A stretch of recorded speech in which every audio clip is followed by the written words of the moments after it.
The Circular Economy of Rags, Lilu's Early Years and the Compounding of Human Capital. Part 4. The Earthquake.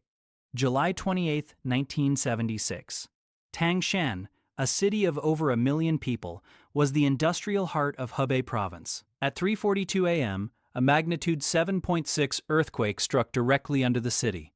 Because it happened at night and directly beneath a dense urban area with unreinforced masonry buildings, the destruction was nearly total. Over 240,000 people died. Some estimates suggest much higher.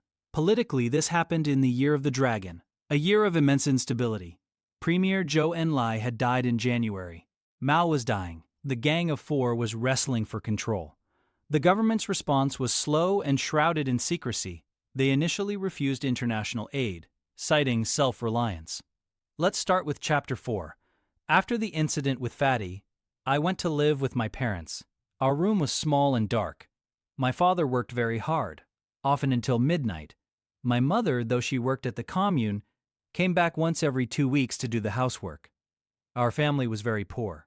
We didn't have a sofa, or a television, or even a radio. The most precious things in our home were my father's books. He had hundreds of them. Most of them were technical, but there were some literary ones too. When I was bored, I read my father's books. One day, my father brought back a small radio. It was a big event for the family. We sat around it and listened to the news and music. My father told me that the radio was a window to the outside world. He said, "You should listen to it every day. It will help you understand what is happening in our country and in the world." I followed his advice. I became interested in the news. I learned about the death of Premier Zhou Enlai in January 1976. Everyone was very sad. My father and mother cried. I didn't quite understand why they were so sad, but I felt the gravity of the event. Pause. This is the quiet pivot from survival to orientation. The family has almost nothing materially, but the father's books and the radio form an invisible lifeline outward. Knowledge becomes the only asset that cannot be confiscated. The radio, in particular, trains Li Lu to look beyond his immediate suffering and place events in a larger frame. It teaches him that history exists, that power shifts, and that the present is not permanent. Zhou Enlai's death matters not because Li Lu understands politics yet, but because he senses collective grief, an unspoken signal that the fragile balance holding chaos in check may be gone. Information, here, is not news. Back to the book. Then came the summer of 1976. It was a very hot summer. We didn't have a fan, so we often sat outside in the evening to keep cool. The air was heavy and still. There were many strange signs. The water in the wells rose and fell. Animals behaved strangely. Dogs barked for no reason. Chickens refused to go into their coops. Some people said these were signs of an earthquake, but the government said everything was normal. My father, being a scientist, was skeptical. He told us to be careful. Pause. This is the collision between observation and authority. The signs are visible, physical, and shared. Water, animals, air. Yet they are overridden by official reassurance. Everything is normal becomes a command, not a statement of fact. The father's scientific caution stands in quiet opposition to political certainty, and the cost of that mismatch is catastrophic. When power treats panic as a greater threat than reality, it teaches people to distrust their senses. And in this case, that lesson is paid for in lives. Back to the book. On the night of the 27th of July, it was exceptionally hot. We couldn't sleep. My father was still working at his desk. My mother and I were lying on the bed. Around 3 a.m. on the 28th, I was awakened by a strange noise. It sounded like a heavy truck passing by. Then the ground started to shake. At first, it was a gentle vibration, but it quickly became a violent jolting. "Earthquake!" my father shouted. He grabbed me and my mother and tried to push us towards the door, but the shaking was so violent that we couldn't stand. The lights went out. Everything was in total darkness. I heard the sound of crashing and screaming. The roof of our house collapsed. I felt a heavy weight on my body. I couldn't move. I heard my mother calling my name, but her voice was faint. I tried to answer, but my mouth was full of dust. I don't know how long I was buried. It felt like an eternity. I was in great pain. My legs were pinned down by a beam. I thought I was going to die. I thought of the lizards and the castle and Teacher Wang. I prayed to the gods I didn't believe in. Suddenly, I heard voices. People were digging. "Is anyone there?" someone shouted. I tried to scream, but only a whisper came out. I hit a piece of metal against a stone. The noise was loud enough. Soon, the rubble above me was moved. I saw the stars.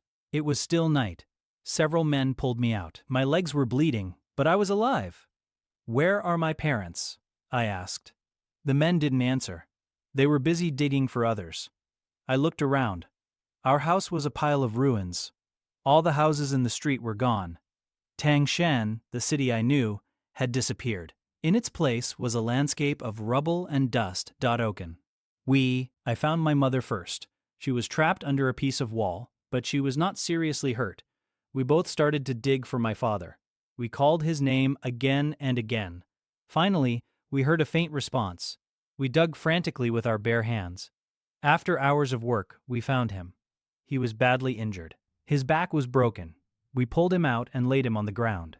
The scene around us was horrific. Thousands of people were dead or injured. People were crying, screaming, and wandering aimlessly. There was no water, no electricity, no food. The heat was unbearable. The smell of death began to fill the air. For the next few days, we lived in a makeshift shelter made of plastic sheets and sticks. My mother and I took care of my father. We had very little food and water.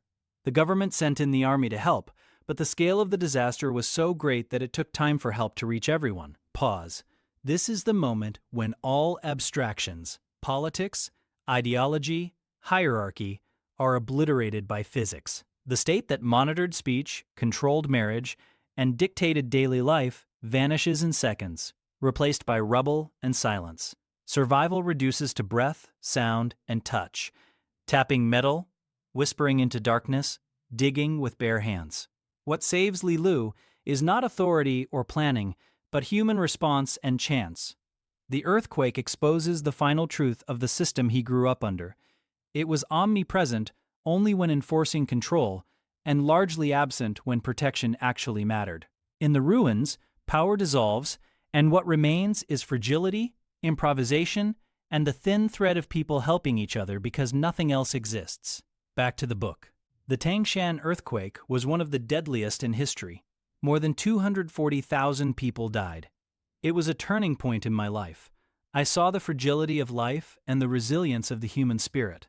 I saw how people helped each other in the face of total destruction. I also saw the failure of the government to protect its people. After the earthquake, my father was never the same.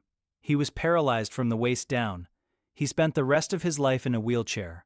But he never lost his spirit. He continued to study and write. He told me, "Lu Li, you must never give up. Life is a struggle, but it is a struggle worth fighting." Pause. This is where loss becomes orientation. The earthquake strips away any remaining illusion that life is ordered or protected, but it also clarifies what endures: mutual aid, stubborn effort, and meaning carried internally. The father's paralysis mirrors the fate of the intellectual class, physically constrained, politically sidelined. But his continued study and writing show that power never fully captured the mind. His message isn't inspirational rhetoric, it's distilled experience. Survival is not about winning, only about continuing, and that persistence itself becomes an act of defiance in an era built to crush it. Back to the book. The earthquake changed everything. The city was rebuilt, but the scars remained. For me, it was the end of my innocence. I had seen death and destruction on a massive scale. I had learned that the world is a dangerous place, and that one must be strong to survive. As the weeks passed, the initial shock wore off and was replaced by a grim determination to rebuild. We lived in our temporary shelter for months. I helped my mother with the daily struggle for survival. I collected firewood, waited in long lines for water and food rations, and helped care for my father. One day, while I was walking through the ruins of our old neighborhood, I found a small piece of the old accordion from the kindergarten. It was broken and dirty, but it brought back memories of Teacher Lee and the songs we used to sing. I realized then that even though the city was destroyed, the memories and the spirit of the people could not be crushed. The earthquake was a disaster, but it was also a beginning. It forced us to confront our reality and to look for a better future. It was the first of many mountains I would have to move in my life. That concludes Chapter 4. This is Avi. Like and subscribe. On to the next.